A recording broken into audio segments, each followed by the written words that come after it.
As business aviation strives toward greater diversity across our industry, are we doing all we can individually to diversify our own professional networks? From the National Business Aviation Association, this is Flight Plan. I'm Rob Finfrock with your trusted source for business aviation news. The aviation industry as a whole is one where who we know often determines who we work with. And while we've seen many companies embrace efforts to make business aviation more open and accessible to all, we may not have considered the benefits of expanding and diversifying our own professional networks to include people with backgrounds different from ours. MAG Aviation Group founder and president Miguel Guardo is a member of NBAA's Diversity, Equity, and Inclusion Working Group, and he came to that realization himself earlier this year, and then took action to seek out other business aviation professionals with different backgrounds and perspectives from his own. As an industry, we are smart enough to understand that diversity, is bringing a lot of things to the table and giving us an opportunity to address this topic that right now is trendy. But we are smart enough as an industry to look at this topic, understand that it is important, and start to bring something to the table that wasn't there for the past 20 years. This is definitely a paradigm shift that's happening in our industry, and something that I'm hoping that a lot more people are going to make, an initiative to go ahead and start making this part of their lives. The reasons to have a diverse group of people working with you like I do is you can only be one person. You could only be one age or born in one place, etc. So you could only be the sum of your individual experiences. What I have noticed through life, through my experiences being part of a multi-generational family, growing up in a multicultural neighborhood, what I've noticed is that the most important thing is to have a diverse group of people so that you can pull from all these different age groups, all these different experiences, have like a collective consciousness per se. So that way you have these varied experiences that you can call on. It'll make sure that your network is always available to answer any question that you could possibly have. It's important to have lawyers, doctors, but not only that, it's important to have a network that has access to that information, because information is money. And really what diversity, the biggest reason to have a diverse group is that diversity brings prosperity. I'm also pleased to welcome two of the people Miguel engaged with in that discussion. Kelvin Mensah is co-founder and CEO of PJ Kev Approved and Approved Jets, and Diamond Santos is head of operations for that company. Diamond, what were your initial thoughts when Miguel reached out to you? Our experience in meeting is a really good example when it comes to diversifying the network. I met Miguel a few years back at NBAA in PBI. And we actually met through a passenger of mine, David Gettles. And I actually started out in this industry as a flight attendant. So David was a passenger of mine. And through networking and still nurturing relationships, I was able to meet Miguel. And we met at NBAA. And, I'll let Miguel take it from there. So where I met Diamond, I immediately knew that this was somebody I wanted to work with. At that moment in time, I was so busy trying to keep my own business going and working for my employer at the time that I just was like, all right, I'm going to stay in touch with her. She's somebody that seems to be on the same level with me, somebody that I want to get to know. And then I just kind of did what I do with everybody else, which is just stay in contact, just never let a relationship die. Kelvin, how did you meet Diamond and Miguel? So I met Diamond actually first. I was actually chartering a trip from Van Nuys to Las Vegas, and Diamond was a flight attendant on one of my passengers' plane. It was actually a Challenger 601, and we kept in contact. I actually loved the way she set up the jet when my passenger arrived, and I loved her enthusiasm and how she's so approachable to my client. And it made me, kept in contact with her. And throughout the years, I was like, well, you're doing, flight attendant, but it'll be amazing. It'll be a pleasant to work with you in the future with, some charter and brokering things. And I think that's how we kicked it off. We started working with each other. And now she's the head of operations on my team, and she's looking to expand just as how I am. If I could just add to that, when I met Kelvin, I come from a very extensive background in luxury customer service as well. I've worked for Cartier, Christian Dior. So it's kind of a transition into aviation. But ultimately, I remember having a conversation with Kelvin how I wanted to transition into sales from flight attending because I understood the brokering. So just from that conversation alone, he was able to still stay in touch and eventually reach out to me for the current position with his company. Miguel? Yeah, and if I could piggyback off of Diamond, I remember her telling me while we met at the PBI regional that she was working with Kelvin and what they were building together. And I remember thinking to myself, wow, what a great opportunity. What great energy these people are bringing to the table, and that they're doing it a different way that nobody else is doing it. And they're providing the service of private aviation to a group of underserviced people in the industry.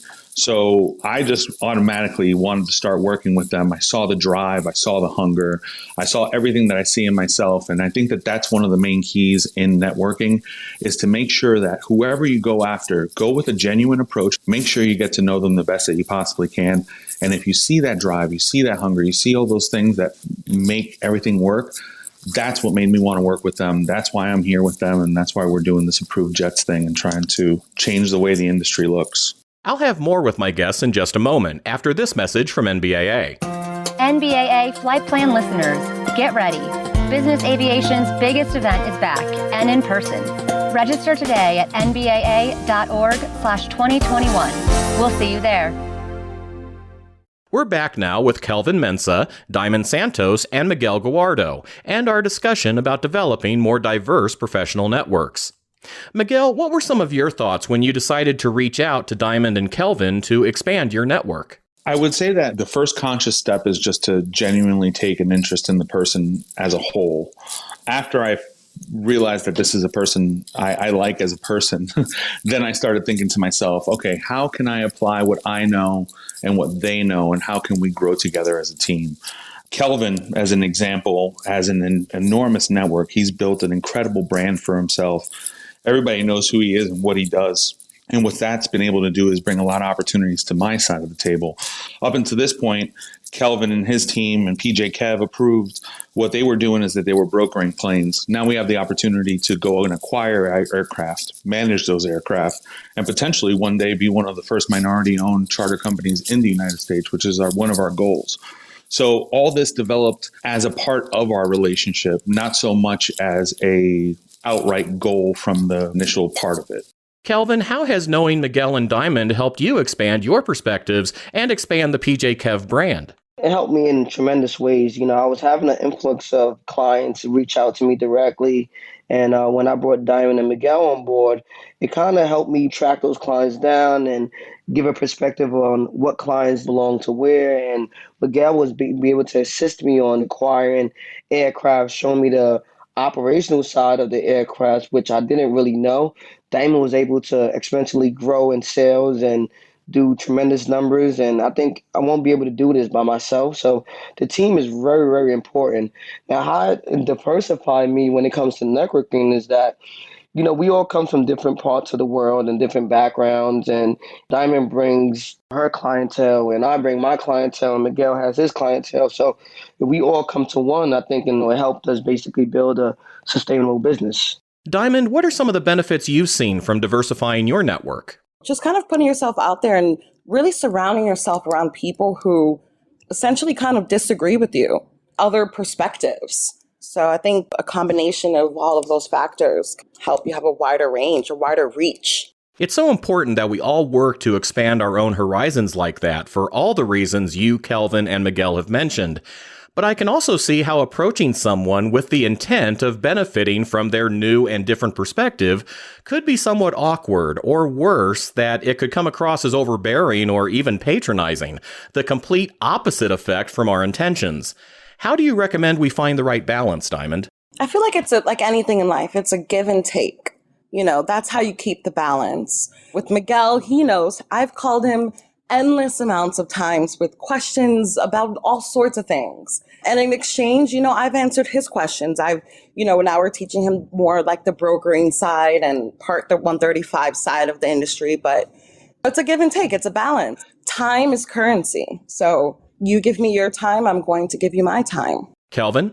I definitely agree with Diamond, and it's definitely a balance. But I like to add is, you have to be able to add value to other people's life. And I think by adding value, you start to understand what interests that other person. And once you see that, you start to diversify your network because you realize that you can learn so much from other people. That's been my whole interest. I never really tried to sell anyone on private aviation and private jets. I just added value and say, hey, if I can be a help and if I can help you make your travel much easier, simplify, and more efficient, then give me a call. So I think the part of adding value and diversifying your network is so important. And I don't think so many people understand how to add value to people's lives. And it comes off by just a simple question. Hey, how can I be of value to your life? And once you start understanding that and that like the knowledge and experiences and you build up a relationship with different forms of people, I think your life becomes a little bit easier. Miguel, what are your thoughts? Yeah, I'm going to piggyback exactly what I'm Kevin. Like I would say in our industry in particular, like you were saying, that to not sound patronizing, right? Because it is such a newer reality of our industry. We know we're supposed to do it, but are we doing enough to do it on an individual level? So what I always think to myself is like, I try to have the goal not just to be about my own personal gain. What makes this person tick, and not just about what me and that person would do personally, but just to make sure that everyone's benefiting. That what's that person's perspective? What are they going to get out of life? How can I help them get what they want out of life? Because that enriches me personally. Also, from being a person that is named Miguel and Latino, but doesn't generally look like a traditional Latino, stop assuming that your lived experiences are the same as others. Do your own research. Make sure that you understand yourself why you should be diversifying, why you should be giving these people a voice, why that you should be going out of your way to make a difference in this industry and be the catalyst that this industry needs to be able to move into the future. And then finally, make sure that when you are talking to somebody and they do give you reaction or they do go out of their way to explain the situation to you, make sure that you stop and you think before you give a reaction. I think that that's super important, because that reaction that you give that person back after they explain something to you that, maybe should have been something that you might have known, or maybe it's something that was hard to hear. I think that that's the most important thing, that we give a good reaction back, that we take a genuine approach at trying to make our networks bigger, because it's going to bring us potential. It's going to bring us growth. So to recap our conversation today, what are some steps business aviation professionals can take to diversify our networks and bring new perspectives to our thinking? Miguel? I would say step one is to take a genuine approach. Make sure that when you're reaching out to people, it's because you have an interest in them. Don't just walk up to somebody that's different to you just to start a conversation. Make sure that there's a genuine interest there before you move forward, so you can make sure that you're genuine when you are approaching them. Diamond? So I definitely want to weigh in on follow-up and how that's extremely important in, nurturing your relationships that you're building over time. So definitely follow up, like Calvin mentioned. How can I be of value to you as well? When I started out in this industry, again, I was a flight attendant. So reach out to someone who's also getting into the industry. Kind of teach them, give them your knowledge as well. You never know, again, where they may go and how you may connect again. So always give back your knowledge that you've soaked from other people that you look up to in the industry as well. That's a great point. Whenever we expand our horizons and meet someone new in the industry, it might also mean an opportunity for mentorship or to be mentored by them. Calvin? Yeah, I think one of the steps that I use in diversifying is not only, adding value, as Diamond said, but I also try to see that person's interests. So whether it's a hobby like golf or whether it's traveling together, I try to see their interests and I try to see if we can align with the same interests. For me, I love to travel back home to Africa. That may be interested to some people, and they might not understand, the importance of Africa or the things to do back in Africa. So following up with their interests and knowing what they like and how I can basically add value to their interests. You can definitely learn from someone with different background, different ethnicity. And it's also, for me, I love to collaborate with people because you never know what the next big opportunity is. You never know what interest or what someone has to offer. So I think the importance of collaboration is definitely something that we should all take consideration when you're talking about diversifying your network. One opportunity to engage with others from across the diverse spectrum of our industry is just around the corner at NBAA's Business Aviation Convention and Exhibition in Las Vegas. If you're attending NBAA Base next month, consider how you might establish or renew relationships at the convention with people whose perspectives may help better inform your view of the industry and our world. Learn more about the show at nbaa.org/base. And for more information about NBAA's work to foster greater diversity, equity, and inclusion across business aviation, visit nbaa.org/diversity. And that's the latest from the National Business Aviation Association. Remember, you can subscribe to all Flight Plan episodes at Apple Podcasts in the App Store, wherever you find your favorite podcasts, including by asking Alexa or another connected device, or download them from nbaa.org. I'm Rob Finfrock. Thanks for listening, and be sure to join us next time for a new episode of Flight Plan.